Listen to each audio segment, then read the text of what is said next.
Hello, hello! Ce faceți, dragii mei? Așa cum am promis, astăzi vin către voi cu o explicație astrologică despre Lilith în Scorpion, care va intra pe 27 martie, mai exact în Scorpion, și va rămâne acolo până undeva pe 20-21 decembrie 2025. Anul trecut am făcut o prezentare, să zicem așa, cu Lilith în balanță, însă nu am făcut o explicație astrologică pe zodii, să zicem așa, cam pe unde ne afectează pe fiecare dintre noi, pentru că nu ne afectează pe toți în același loc. Energia ei este aceeași pentru toți, însă depinde casa astrală în care se desfășoară această Lilith pentru voi. Na, e diferită aria vieții, da?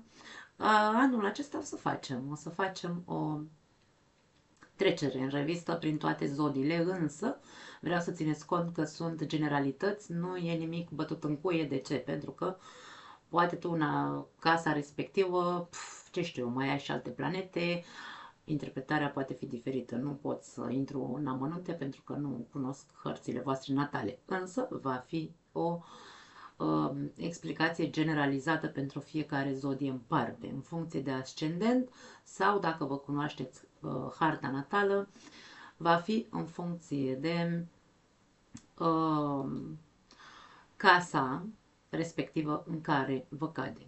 Așadar, gradul 2 în Scorpion îl căutați pe harta voastră natală dacă îl cunoașteți. Începem. Nu mai pierdem timpul. Cine este Lilith? Două, trei cuvinte, pentru că anul trecut am vorbit despre ea, așadar, na. Lilith, prima femeie a lui Adam, am descris-o mai mult în acel material. O să vi-l lăsat așa dacă vreți și să verificați. Dacă vreți să verificați ultimile 9 luni, da, din viața voastră, ce s-a întâmplat, ce tip de relații va da peste cap Lilith, ce muncă trebuie să faceți și cam asta e. Cine nu a făcut niciodată o muncă interioară cu el însuși și trăiește exclusiv în lumea 3D, materială, fără niciun interes în lumea spirituală sau a creșterii personale, probabil că nu conștientizează această energie a lui Lilith. O au foarte, hai să spunem așa, um, sunt reacții inconștiente, reacții emoționale inconștiente, da? Cei care sunt pe drumul creșterii personale sau a cunoașterii de sine cunosc această energie a lui Lilith, cunosc impotența, cunosc sentimentul de furie, nevoia de răzvrătire împotriva celor care, bineînțeles, îi asupresc într-un fel sau altul. Bun. Lilith, ca orice altă energie a oricărei alte planete sau a oricărui semn zodiacal, are, bineînțeles, și fațete pozitive și fațete negative. Pe pozitiv, Lilith aduce liberarea de constrângeri, acele constrângeri cu care nu suntem de acord, eliberarea de tabuuri, de rușine, de furie, de ură, obsesii, control, manipulare, prejudecăți, umilințe. Recunoașterea pe pozitiv, tot pe pozitiv ne face într-un fel sau altul să recunoaștem fațetele noastre întunecate, secretele noastre cele mai obscure față de noi înșine, da? Să le recunoaștem o dată pentru totdeauna ca să le putem detecta când tind să iasă la suprafață instinctiv și tind să ne facă rău nouă sau celorlalți. De-aia vorbeam despre diferența între cei care au făcut o muncă personală și cei care nu. Da? Tot pe pozitiv, Lilith vorbește despre eliberarea de frustrări pe care le-am adunat de-a lungul vieții și mai ales de când eram copii. Da? Pentru că atunci nu ni se permitea să ripostăm, ne se dădea câte o palmă peste ochi și gata, închideam gura, că nu aveam de ales. Da? Și noi am strâns. Vrem, nu vrem, am strâns. Fiecare dintre noi avem un bagaj. Dar dacă am făcut în timp o muncă personală, nu mai stă lucrurile la fel.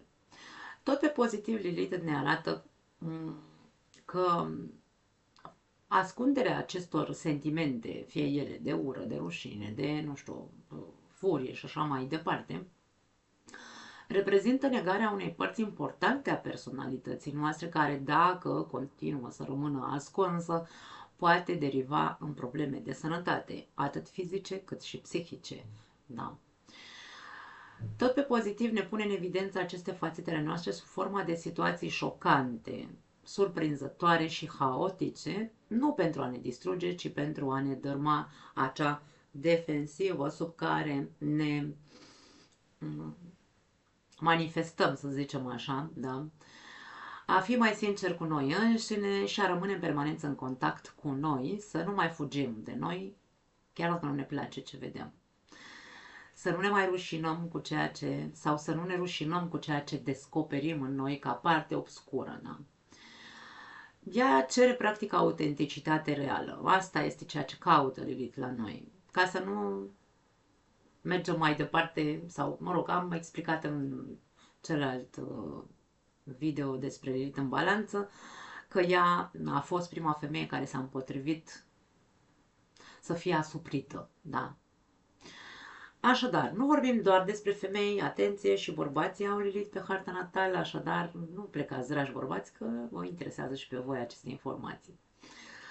Tot pe pozitiv, Lilith ne invită să simplificăm lucrurile, să înțelegem că nu suntem doar o combinație de pozitiv și talente, da? Pentru că foarte mulți dintre noi, mai ales dacă am făcut o muncă personală, de multe ori credem că suntem, nu știu, cădem în acel ego spiritual, îl numesc eu, în care ni se pare că noi am făcut o muncă cu noi înșine și suntem perfecți și nu mai avem părți întunecate și bla bla bla. Da.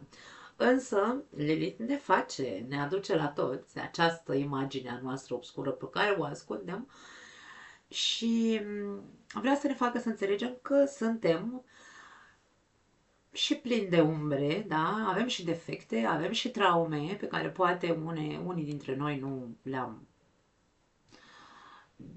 vindecat, ci pur și simplu știm să trăim cu ele. Avem secrete de familie, toți, da? Avem experiențe rușinoase, fiecare dintre noi, da? Din trecutul nostru, probabil, de ce nu? Apropiat sau îndepărtat, nu contează. Mințim, manipulăm, controlăm, depinde de context sau depinde de circunstanțe. Așadar, sunt elemente de care trebuie să ținem cont dacă vrem ca viața noastră să se schimbe și pur și simplu să, cum am zis mai devreme, să încercăm să fim cât mai autentici posibil, ca să nu mai cădem în spatele acestor măști, da? Pe care ea deja, de fapt, asta vrea să le scoate în evidență. Pe negativ, Lilith, ce poate aduce în fiecare dintre noi? Căutarea puterii cu orice preț. Da. Acea frază, scopul scuză mijloacele. Atenție! Expunerea la situații de pericol extrem. Suntem teribiliști, ne aruncăm, nu gândim înainte să facem ceva doar pentru că vrem o poziție de putere sau vrem o poziție de control, vrem să-i manipulăm pe ceilalți și așa mai departe. Ce mai aduce pe negativ în interiorul nostru? Suportarea durerilor până la implozie sau explozie în exterior. Da? Ne face, într-un fel sau altul, cu cât mai mult suportăm anumite lucruri, pentru că ea de aia este numită răzvrătită, da? Cu cât mai mult adunăm, da? Și nu reacționăm în momentul în care trebuie, e ca și cum ne transformăm într-o oală sub presiune, în care acel abur care, mă rog, acea apă sau conținut care fierbe, la un moment dat va exploda, pentru că ori face implozie pe dinăuntru și ne distrugem, ne autodistrugem, ori explodăm în exterior când deja e prea târziu. Și atunci ce facem? Un dezastru în jurul nostru, da? Ce mai aduce pe negativ Lilith? O atitudine necontrolată, dezlegată, cum îi spun eu câteodată, da? Colerică, demonică, sălbăticie, un instinct animalic. Suntem ca niște, sau ne putem comporta ca niște animale pe care nu le mai poate ține nimic în frâu, sau, mă rog, nimeni. Da. Devenim sălbatici la un moment dat și poate pentru unii dintre noi care n-au făcut o muncă interioară, într-adevăr, această Lilith poate scoate cei mai rău. Da? Pierderea echilibrului interior, haosul interior, crizele emoționale, toate vin legate de mână, da? Cu Lilith. Magia neagră este și ea una dintre fațetele acestei Lilith, pentru alții dintre voi care sunteți curioși așa să o las pe cărări de genul ăsta. Mare atenție cu acest tranzit. Voi spune pentru cine, pentru ce zodie în specific, da? Bine, în specific, cum se vede pe harta natală în funcție de ascendent, cam pentru ce zodie ar putea să fie această ispită de a intra pe cărarea magiei negre. Și în același timp, tot pe negativ, Lilith reprezintă ispita, magnetismul, da? Va aduce ispite. Pentru unii dintre voi va aduce ispite. Vom vorbi. Acum, energia arhetipică a Scorpionului, atenție să nu confundăm, nu vorbim despre Scorpion, vorbim despre energia pură scorpionică. Atât pe negativ cât și pe pozitiv, vom vedea ce înseamnă Scorpionul în linii mari. Pe negativ, energia arhetipică scorpionică, o numesc eu ca să nu mai zic a Scorpionului,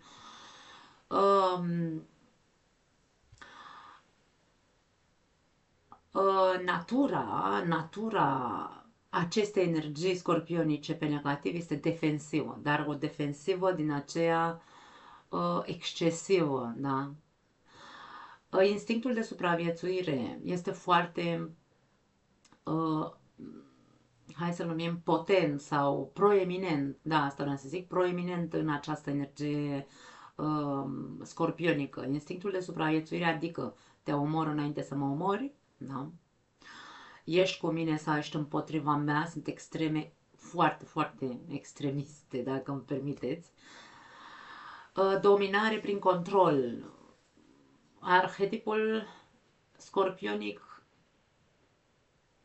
prin faptul că animalul scorpion este foarte micuț și este singurul, să ținem cont de acest aspect, singurul animal din zodiac care are o armă letală este scorpionul, da? Conține venin.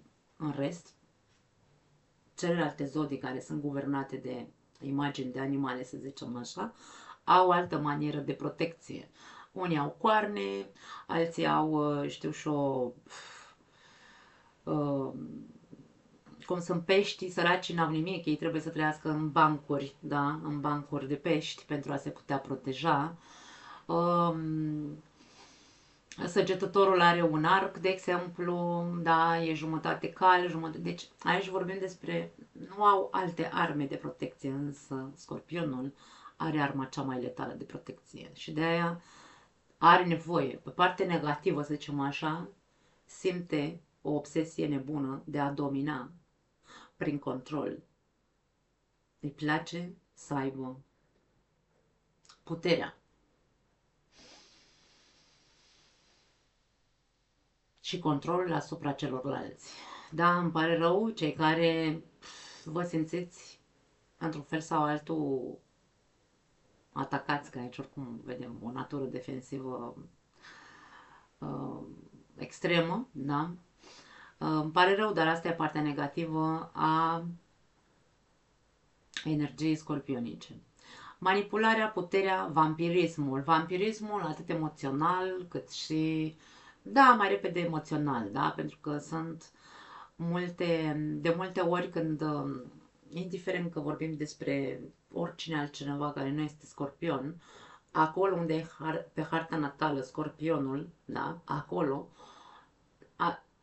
iese în evidență în anumite circunstanțe acest vampirism emoțional. Am nevoie să te suc de toată energia ca să mă umplu eu, da. Moarte reprezintă această energie scorpionică, distrugere. Distrugere atât în exterior, sunt destructivi, da, e destructivă, pardon, această energie, dar și autodistructivă. Scorpionul se omoară pe el însuși, animalul scorpion vorbim, da? Scorpionul se omoară pe el însuși înțepându-se. Neîncrederea excesivă este o altă fațetă negativă a acestui arhetip scorpionic. nu crede în nimeni, nu are încredere în nimeni, absolut în nimeni, câteodată nici în el însuși.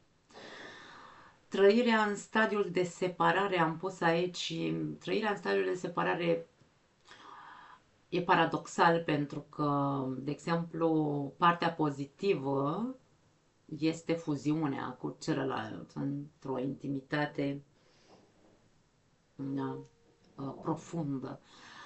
Însă, în momentul în care a fost dezamăgit sau a fost, nu știu, înșelat cumva,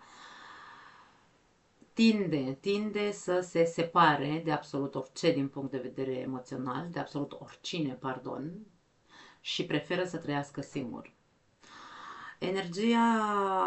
O altă energie negativă pe care o are acest arhetip scorpionic este răzbunarea. Răzbunarea și secretele.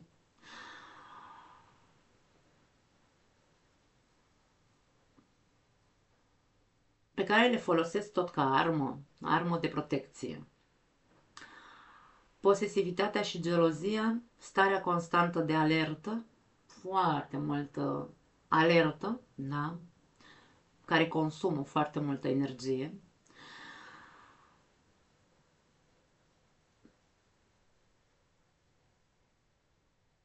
O altă parte negativă este că folosim secretele pe care le știm despre alții pentru a-i ataca în momentul în care noi simțim că nu mai avem o altă armă cu care să atacăm. Da? Am folosit veninul, am folosit, nu știu, manipularea, am folosit puterea, am folosit distrugerea, am folosit absolut orice n-a funcționat. Ultima armă de apărare este a dezvălui secrete sau a ataca acolo unde cunoaște că există sensibilitatea ta, da? În acel secret pe care îl cunoaște despre tine. O altă parte negativă, care mie mi s-a părut negativ, am pus-o la negativ, nu uită niciodată nimic. Poate fi și pe pozitiv foarte bine această frază, însă pe negativ nu uită nimic pentru că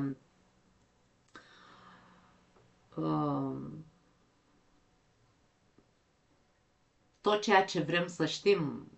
Arhetipul scorpionului este arhetipul detectivului, a razelor X, raze X, da? Care te scanează și care știe și citește înăuntrul tău mai mult decât oricare altă energie arhetipală din zodiac. Și ceea ce încearcă să știe în totalitate despre o persoană, hai să spunem că se depozitează undeva în el și nu are cum să uite niciodată. Dramatismul este o altă fațetă negativă a acestei energii scorpionice. Pe pozitiv vorbim de inteligență, vorbim de o sinceritate crudă, da? Deci dacă avem o dominare de scorpion pe harta noastră natală, suntem crud de sinceri. Deci nimeni nu va fi mai sincer ca o potență scorpionică, da? Controlul emoțional este una dintre părțile pozitive care mie mi s-au părut că merită băgate la pozitiv, pentru că știu să-și controleze emoțiile, da? Adică știm să ne controlăm emoțiile dacă avem o energie scorpionică abundentă, să spunem așa. Loialitatea, fidelitatea, faptul că știe un secret, am pus și aici pe pozitiv, pentru că este o mare calitate să ai o persoană, de exemplu, cu energie scorpionică abundentă pe harta natală și care poate fi o persoană de încredere, care să nu îți dezvăluie, cu care să poți să vorbești anumite secrete pe care nu le vorbești cu altcineva, însă, da, e paradoxul între una și alta, dacă vreodată între tine și această persoană care are o energie potentă, scorpionică, va exista un măr al discordiei, nu te sfătuiesc să spui secrete profunde, da? Puternici și curajoși, o altă fațetă pozitivă, acele raze X care scanează, da, care văd înăuntrul persoanelor, este o calitate extrem de pozitivă. Intuiție foarte bună, rezervați, sunt foarte rezervați. Aceste persoane sau, na, eu nu mă consider, am energie destul de potentă pe Scorpion și eu, pentru că Pluto, guvernatorul Scorpionului, um, îl am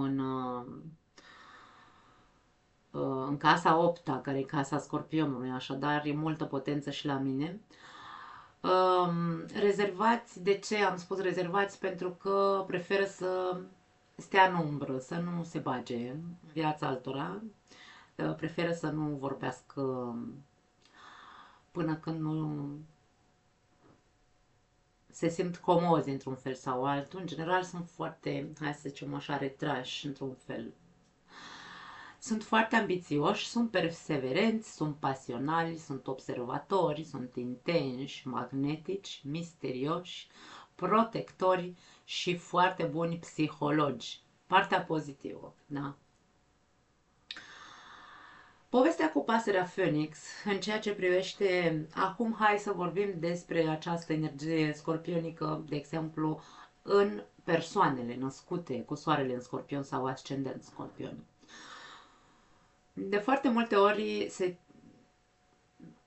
propovăduiește, vine să spun, această energie de pasărea Phoenix, scorpionul este cel care moare și renaște și bla bla bla. Sunt pentru a ajunge să renaști, da? Sau pentru a ajunge să renaștem, precum acea pasăre Phoenix arhetipală despre care vorbim, trebuie să trecem prin iad. Da? Casa 8 înseamnă iadul, criza emoțională profundă, noaptea neagră a sufletului, în care, Domne, când eu cunosc toate părțile mele obscure despre care vom vorbi astăzi, când eu mă cunosc, am trecut prin iad, am avut niște crize emoționale imense în care m-au dus și m-au târât în acel infern propriu, m-am topit în durerea mea, da? Am trăit durerea. Însă am ales să ies de acolo, atenție, pentru că o altă fațetă negativă pe care n-am scris-o este că scorpionul se agață foarte mult de trecut. Rămâne blocat undeva unde s-a întâmplat un eveniment care pentru el a fost extrem și rămâne acolo. Am mai avut un comentariu atât pe canal de la o femeie scorpion care a zis nu e adevărat, scorpionul nu rămâne agățat de trecut. Da. Lăsați-mă să mă îndoiesc.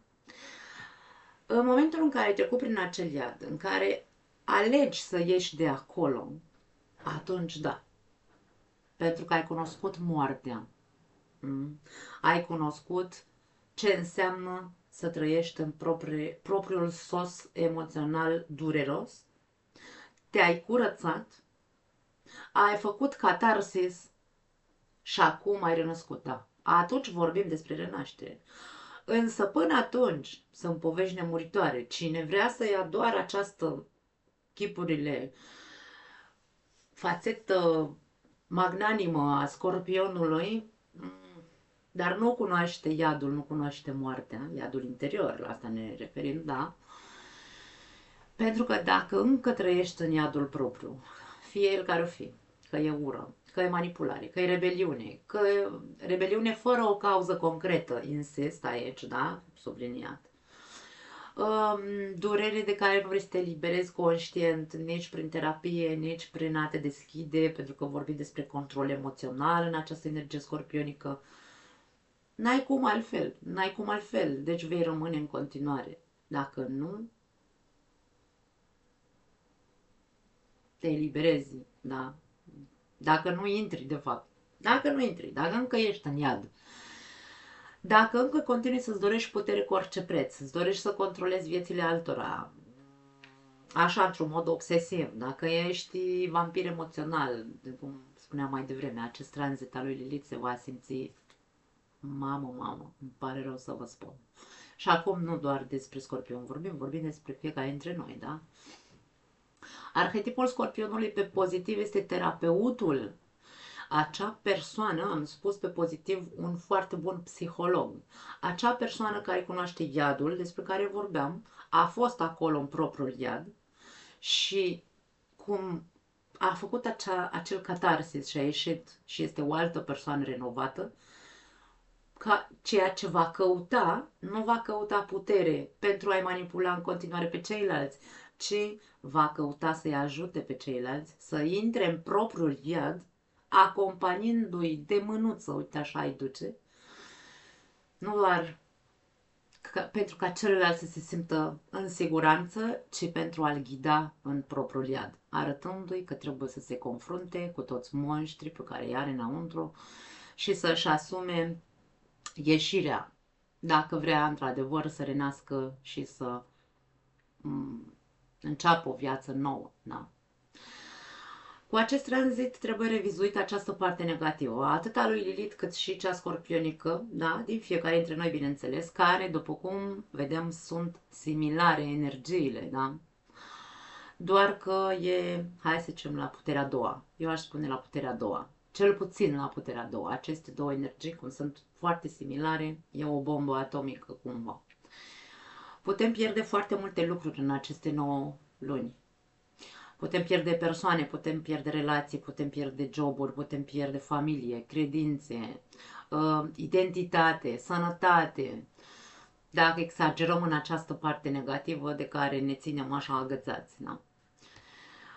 Însă putem să ne și vindecăm. Este și o perioadă de vindecare dacă alegem să ne eliberăm de toate aceste lucruri, de toate aceste situații, persoane, circumstanțe care au existat în viața noastră, care ne-au făcut rău sau poate încă ne fac rău, dar acum Lilith va fi cea care va scoate în evidență. Dacă ne asumăm, bineînțeles, propria muncă personală, pentru că nu vine nicio planetă și nicio magie, da? Nu vine nimeni să ne salveze, nu vine nimeni să facă munca pentru noi. Dacă ne asumăm propria muncă personală, dacă ne gândim la noi înșine și vrem să trăim în pace sufletească și vrem să evoluăm, vom renunța la aceste aspecte. Insist din nou pentru că trebuie să insist, pentru că e complicat pentru creierul nostru să capteze acest argument pe care l-am folosit înainte. Dacă am făcut o muncă interioară în legătură cu umbra noastră, fie ea care ar fi, în aceste 9 luni de zile vom încheia un proces de eliberare și vom vedea avans în viața noastră. Dacă nu am făcut o muncă interioară și nici acum nu vrem să începem să facem o muncă interioară și continuăm să ne comportăm ca fiind victime sau îi criticăm pe ceilalți sau îi judecăm, acest tranzit se va simți ca un colaps emoțional. De ce să nu fim conștienți de anumite lucruri? De ce să nu alegem într-un mod conștient să nu ne mai agățăm, să nu mai ținem toate acele lucruri, emoții, persoane, evenimente și situații care ne-au făcut rău? E adevărat, ne-au făcut rău, dar de ce să ne mai agățăm de ele? De ce să mai stăm în chin și suferință până pe 20-21 decembrie, dragii mei, până când Lilith iese din Scorpion? De aceea, rolul pe care eu mi-l asum pe acest canal este să încerc să trezesc lumea la timp. Nu să trezesc, eu nu am rolul să vă trezesc, am rolul să vă avertizez, pentru că cunosc anumite amănunte, cunosc în propria persoană iadul, îl cunosc, și încă cât de bine îl cunosc. Și vreau doar să vă ajut prin această mică ghidare pe care pot să o fac ca să puteți să treceți cu bine și să conștientizați anumite lucruri care vă fac rău, de fapt, vouă. Ok, hai să dăm timpul înapoi. Ce s-a întâmplat în ultimile 9 luni cu acest tranzit al lui Lilith în balanță? Câte relații, familii, joburi, prietenii, colaborări s-au distrus? Câte secrete de familie, secrete de familie, câte, nu știu, câte ispite ați avut în jurul vostru? V-ați prins partenerul cu amanții, Habar n-am, Lilith scoate toate aceste lucruri la suprafață, nu? Câte măști sociale a trebuit să distrugeți în ultimile luni? Sau ați încercat să mențineți un echilibru, pentru că balanța vorbește și despre echilibru, armonie. Ați încercat să fiți maleabili, să negociați cu cei care v-au făcut să suferiți? Ați reușit? Vă întreb în ultimile 9 luni. Pentru că Lilith nu negociază și mai ales nu în Scorpion, da.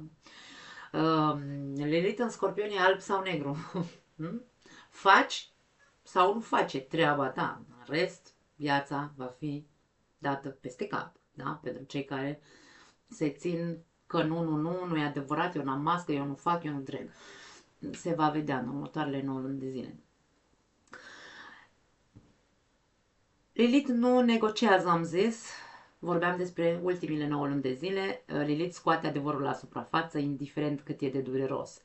Sau adevărată fațeta noastră în relație cu ceilalți. Pentru că acum nu mai suntem în balanță, dragii mei, să încercăm să menținem relații care nu sunt echitabile și și sincere, sau unde nu există reciprocitate. Acele relații probabil că sunt moarte deja, sau multe dintre ele au murit în aceste ultime 9 luni, iar acum e momentul oportun să le îngropăm, să zicem, doamne, gata. Gata. De ce? Pentru că după ce Lilith va ieși din Scorpion și va intra în Săgetător, vom găsi sensul. Vom găsi sensul acestor 9 luni de zile cu Lilith în Scorpion, sensul de ce a trebuit să sufăr, de ce n-am făcut mai devreme liberarea de constrângeri, de ură, de tot ce am vorbit până acum. Atunci vei găsi sensul dacă începi acest proces acum. Bun, cam asta e, hai să o numim așa, introducere. Mă opresc aici. Mi-aș dori ca fiecare dintre voi să vedeți într-adevăr această introducere, dar voi face separat, da, pentru fiecare semn zodiacal, câteva minuțele, nu vreau să mă extind foarte mult. Așadar, ne vedem imediat.